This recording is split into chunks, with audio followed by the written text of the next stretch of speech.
যে কত বড় মিথ্যাচার আরজি করার সময় হয়েছে।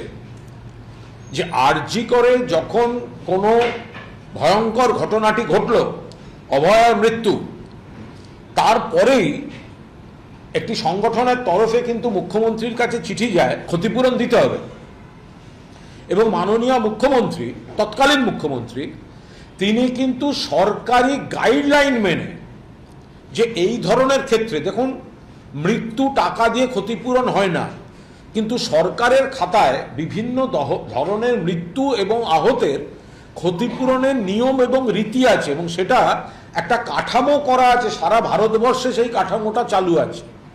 তাহলে তখন রাজ্য সরকার সংশ্লিষ্ট পরিবারকে টাকা দিতে চেয়েছিলেন।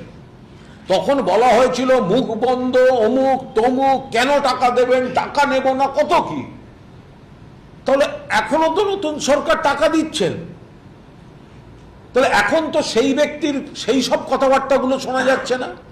মমতা বন্দ্যোপাধ্যায় সরকারও সেটা দিতে গেছিলেন, তখন সেটা নিয়ে সিন ক্রিয়েট করে বলা হলো ঘুষ দেওয়া হচ্ছে, এই হচ্ছে, ওই হচ্ছে, কেন টাকা দেওয়া হবে। সেই টাকার তো এখনো দেওয়া হলো, সেই টাকাটা তো অন্য রাজ্যেও দেওয়া হচ্ছে। এই টাকাটা দেওয়ার মধ্যে তো কোনো অন্যায় নেই।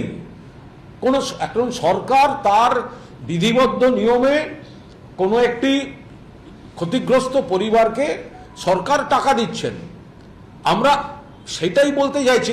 তাহলে যে বা যারা অভয়ার সময় নানা রকম মিথ্যা কুৎসা ছড়িয়ে উত্তেজনা তৈরি করেছিলেন, তারা এখন মুখে সেলোটেপ আটকে বসে আছেন কেন? আমরা কিন্তু একবারও বলছি না এখন টাকা দেওয়াটা ভুল। টাকাটা সরকার বা এখনকার মুখ্যমন্ত্রী নিশ্চয়ই দিয়েছেন, দিতে পারেন।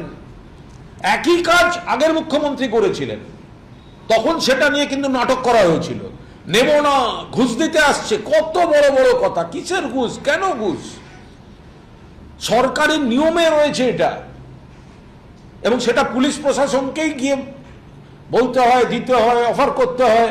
কে নেবেন কে না নেবেন তার ব্যাপার, কিন্তু তার মানে এই নয় যে সেটা ঘুষের টাকা। তো যারা সেই সময় এই ঘুষের টাকা বলে এত কথা বলেছিলেন, তারা মুখে সেলোটেপ আটকে বসে আছেন কেন এখন?